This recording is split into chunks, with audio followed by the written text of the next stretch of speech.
This essay example, as well as thousands of others, is available in text format on our website for free and without registration. Simply Google Ivy Panda Free Essays.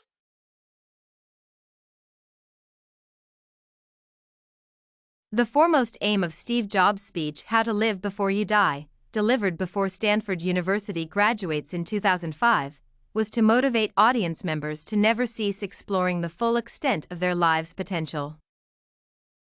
As a person who embodies the validity of the idea that a particular individual's endowment with a strongly defined sense of ingenuity is the foremost precondition for him or her to be able to attain social prominence, Jobs had a natural right to speak on the subject matter.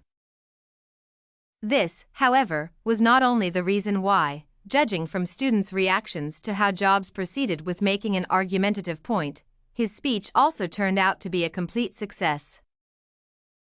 Another reason had to do with the fact that, in this particular speech, Jobs proved himself an utterly effective orator. In my paper, I will aim to substantiate the validity of this suggestion at length. One of the reasons why, throughout the course of Jobs' speech's entirety, the audience's members never ceased paying close attention to what he was saying, is that at the very beginning of his speech, Jobs was able to establish a strong emotional contact with the audience by proving himself a humble, easygoing, and humorous individual. Truth be told, I never graduated from college, and this is the closest I've ever gotten to a college graduation. This, of course, points out Jobs' awareness of what accounts for the one of main principles of increasing the perceptual appeal of publicly delivered speeches. While understanding perfectly well that the last thing he needed to do, to make sure that graduates would take his words seriously, was presenting himself as an authority figure of some sort, Jobs made a point of simply telling the audience 3 stories about his life, which are being self-illustrative of his argumentation's legitimacy. In its turn, this substantially contributed to increasing the extent of Jobs' speech's intellectual appeal, because by having adopted an intellectually honest attitude toward the audience, he proved his willingness to refer to graduates as to what their graduation had turned them into: intellectually advanced and socially responsible adults. In the first part of his speech, Jobs told the story of how his life experiences started to make sense in the end, even though when he was young, Jobs was often unable to find much of a meaning to these experiences. Hence, Jobs' connecting the dots allegory made the line of his argumentation, in this respect, much more illustrative. Another reason why the earlier mentioned allegory increased the extent of Jobs' speech's appeal is that it correlated perfectly well with the audience members' subconscious anxieties. People always expect their life experiences to have meaning. Speaker's rhetorical appeal to pathos.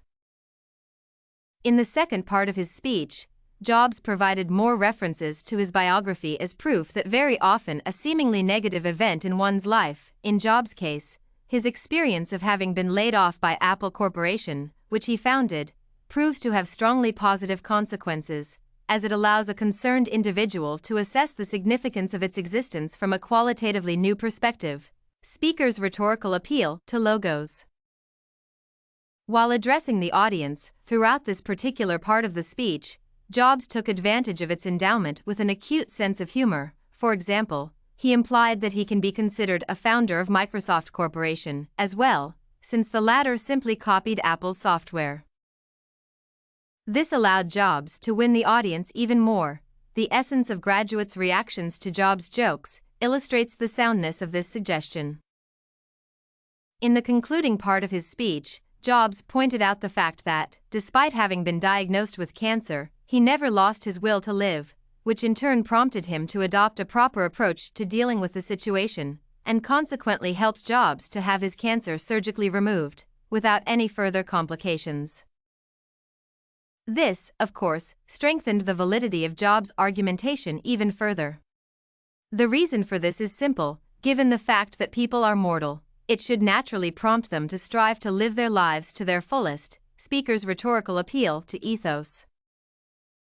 And, the key to ensuring the fullness of one's life, is his or her endowment with the sense of courageousness. Have the courage to follow your heart and intuition. They somehow already know what you truly want to become.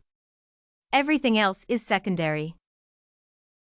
Among the foremost features of Jobs' speech, which contributed to increasing the extent of its rhetorical effectiveness, can be named clarity. While addressing the audience, Jobs spoke clearly and loudly, which in turn helped graduates to comprehend the point that he was making.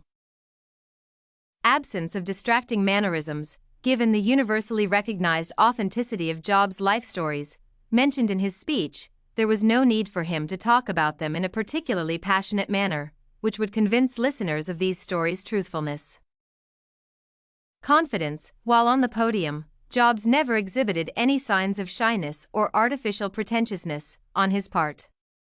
This, of course, helped him to strengthen the emotional contact with the audience.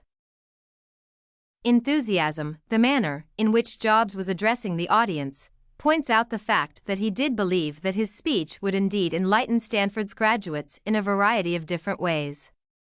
In its turn, this explains Jobs' oratorical enthusiasm. Interactiveness. Watching Jobs' speech's video leaves very few doubts as to the fact that, while exposing listeners to his line of argumentation, he never ceased being aware of the nature of graduates' anticipatory anxieties regarding what he was talking about. This is exactly the reason why, throughout the course of Jobs' speech's entirety, graduates continued to remain observably interested in listening to the speaker. Unconventionalness. Given the fact that in the first part of his speech, Jobs had made a point in suggesting that it was namely due to his decision to drop out of college that he was able to become enormously rich, this significantly increased the unconventional sounding of his line of reasoning. And, as psychologists are well aware, people are naturally interested in hearing about what may account for the unconventional methods of tackling a particular life's challenge. I believe that the earlier provided analysis of how Jobs went about ensuring the rhetorical effectiveness of his 2005 speech, delivered to Stanford University's students, is fully consistent with this paper's initial thesis. Therefore, it will only be logical, on my part, to conclude this paper by suggesting that Steve Jobs should not only be considered the one of 20th century's most prominent technological geniuses, but also an utterly effective orator. Did you like this speech analysis, How to Live Before You Die by Steve Jobs sample? To get more works like this one, make sure to check out the free database of academic paper examples at ivypanda.com. You will find thousands of samples for all your study needs, without even having to register.